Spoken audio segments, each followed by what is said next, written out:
Because if motivation were truly emotional, the strongest people in history would have been the most emotional ones. They weren't. They were cold when necessary, bored when required, unmoved by comfort, unimpressed by applause. Here is the uncomfortable truth most people never confront. If you only act when you feel motivated, you are not in control of your life. Your moods are. And moods are weak rulers. You wake up every morning negotiating with yourself. You ask is the day. You ask if the fire is there. That question alone tells me everything. You have placed power in the wrong place. Jim Rohn once said that motivation is not something you wait for, it's something you build. But what most people never understood is that he wasn't talking about motivation as a single force. There are levels to it, layers, depths. And if you stay trapped in the first level, you will spend your entire life starting and never finishing. But there is a deeper, more dangerous truth we haven't touched yet. Most people live their entire lives inside the lowest level of motivation, and they don't even realize it. They think they're driven. They think they're ambitious. They think they want more. But what actually drives them is pain avoidance. They move only when things hurt enough. They act only when consequences become unbearable. They change only when comfort collapses. This is the first level of motivation, pain. Pain is loud. Pain is urgent. Pain screams. You work harder when bills pile up. You study when failure becomes public. You change your body when shame becomes unbearable. You leave relationships when suffering outweighs familiarity. Pain is a powerful teacher, but a terrible master. Machiavelli understood this centuries ago. He observed that men are far more motivated by fear of loss than by hope of gain, not because they are evil, but because loss feels immediate. Hope feels distant. Pain forces action, but only temporarily. Once the pain fades, so does the discipline. That's why most people relapse. They don't fail because they're weak. They fail because their motivation was borrowed from suffering. And suffering always negotiates. You tell yourself, I'll work hard until things stabilize. You tell yourself, once I'm comfortable, I'll slow down just a little. That little becomes everything. Stoic philosophers warned against this trap. They knew that a man who requires pressure to move is already defeated, because pressure is external, and anything external can be removed. Pain-based motivation produces bursts of effort, not mastery. It creates survivors, not builders. It creates urgency, not identity. But here's what's unsettling. Pain is where most people stop. They never move beyond it. They live in cycles, chaos, effort, relief, decay, repeating the same pattern under different names, different jobs, different relationships, different goals, same weakness. And now comes the part most motivational speakers avoid telling you. The second level of motivation is not happiness. It is not passion. It is not excitement. It is reward. This is where ambition lives. This is where goals are set. This is where society teaches you to aim. Money, status, recognition, freedom, applause. At this level, you don't move because you're hurting. You move because you want something. This is more sophisticated than pain, but still fragile. Because reward-based motivation trains you to ask a dangerous question. What do I get if I do this? And once that question enters your mind, discipline becomes conditional. You work harder when the reward is visible. You lose focus when progress feels slow. You compare yourself constantly because rewards are relative. Social media thrives on this level. It weaponizes reward, likes, views, validation. You begin to measure your worth externally. And once you do that, you surrender control. Jim Rohn warned that success pursued only for rewards creates hollow man, because rewards can disappear overnight. Markets crash, fame fades, people forget. And when the reward vanishes, so does your drive. But there's a deeper, more dangerous truth we haven't touched yet. Most people never realize that pain and reward are siblings. Opposites on the surface, identical at the core. Both are reactive.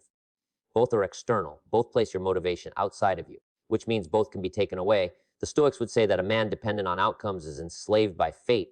Machiavelli would say he is ruled by fortune rather than virtue. But Jim Rohn saw something else, something quieter, something rarer. There is a third level of motivation, and almost no one reaches it intentionally. This level does not care about pain. It does not negotiate with reward. It is not emotional. It is not loud. It does not need witnesses. It is identity. At this level, you do not act because you feel like it. You act because this is who you are. The work is no longer a task. It is an expression. You don't ask if you're motivated. You ask if the action aligns with your standard. This is where discipline becomes silent.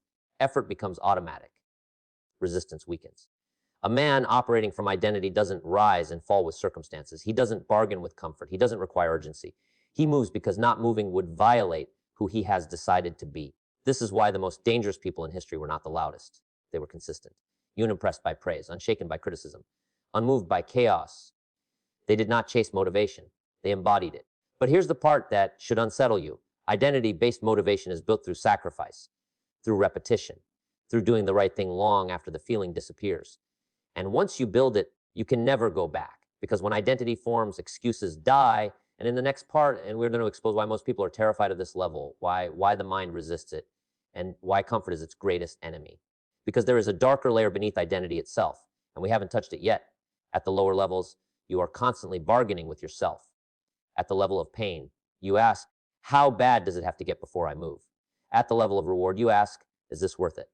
But at the level of identity, a different question emerges, and it is ruthless. Is this who I am or who I pretend to be? That question burns excuses alive. This is why most people subconsciously avoid identity-based motivation. Because once you say, I am disciplined, laziness is no longer a mistake, it becomes a betrayal. Once you say, I am a builder, procrastination feels like treason. Once you say, I am dangerous with my time, distraction becomes shameful. Identity creates internal consequences far more severe than external punishment. This is why comfort is so seductive. Comfort delays identity formation. Comfort allows you to remain undefined.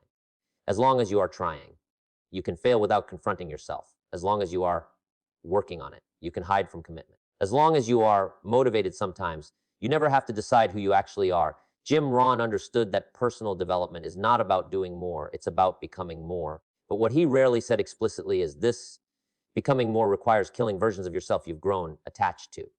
The version that needs rest before effort. The version that needs validation before commitment. The version that needs certainty before action.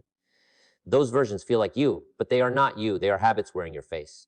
Here is where the psychology turns dark. Your brain is not designed to help you evolve. It is designed to keep you alive. And alive means familiar, predictable, safe. Identity level motivation threatens that system. Because when you decide who you are, you also decide who you are no longer allowed to be. And the brain resists that with everything it has. It will remind you of your past failures. It will bring up old doubts. It will flood you with fatigue at the exact moment commitment is required. Not because you are weak, but because you are changing the rules. This is why most people mistake resistance for a sign to stop. They feel friction and assume something is wrong. But resistance is not a stop sign, it is a checkpoint. The Stoics believed that the obstacle is the way. Machiavelli believed that men are revealed under pressure. Jim Rohn believed that discipline weighs ounces while regret weighs tons. But there is a deeper, more dangerous truth we haven't touched yet. Identity alone is not enough, because identity can still be fragile if it is borrowed. If your identity depends on being seen as disciplined, if it depends on being admired, if it depends on comparison, then you have simply wrapped reward-based motivation in better language. True identity-based motivation is private. No audience, no applause, no announcement. You do the work even when it goes unnoticed. Especially when it goes unnoticed, this is where motivation transforms into something colder, principle. At this stage, action is no longer fueled by emotion or desire. It is governed by rules you have chosen in advance. You don't ask how you feel in the morning. You follow the rule. You don't wait for clarity. You execute the principle. This is how elites operate. This is how power is built quietly.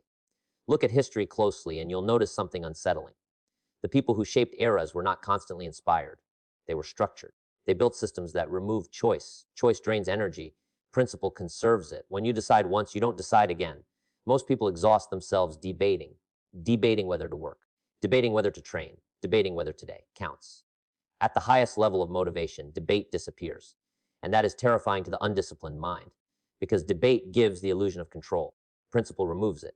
But there is still one final layer we haven't exposed yet, the layer almost no one talks about, because it forces you to confront something uncomfortable. Motivation, at its deepest level, is not about achieving. It is about fear of self-contempt, not fear of failure, not fear of poverty, not fear of rejection, fear of becoming someone you cannot respect. This is the motivation that does not scream. It whispers. You feel it late at night, when no one is watching, when the noise is gone. It asks one question: is this the man you said you would be? That question does not care about circumstances.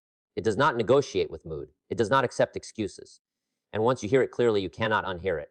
This is why true motivation feels heavy, because it comes with responsibility. Once you know who you could be, staying the same becomes painful. Not dramatic pain, not loud pain, quiet, corrosive pain, the kind that eats away at self-respect.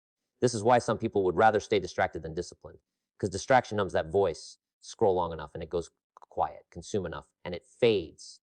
But it never dies. Jim Rohn said that we must all suffer one of two pains, the pain of discipline or the pain of regret. What he didn't say is that regret is not loud at first. It starts as disappointment, then dissatisfaction, then bitterness.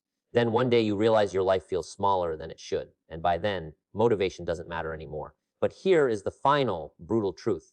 Motivation is not what changes your life. Standards do. When your standard rises, your behavior follows. When your standard drops, excuses multiply. Pain pushes you, reward pulls you, identity anchors you. But standards imprison you in the best way. They trap you into consistency. And once consistency takes over, motivation becomes irrelevant. You don't need to feel ready. You don't need to feel inspired. You don't need to feel confident. You just act. And action shapes identity faster than thought ever could. Now look back to the beginning. You thought motivation was something you were supposed to feel. A spark, a rush, a moment. That belief was dangerous because the strongest people do not feel motivated more often than others. They simply refuse to betray themselves. And once you understand that, this video doesn't really end. It loops.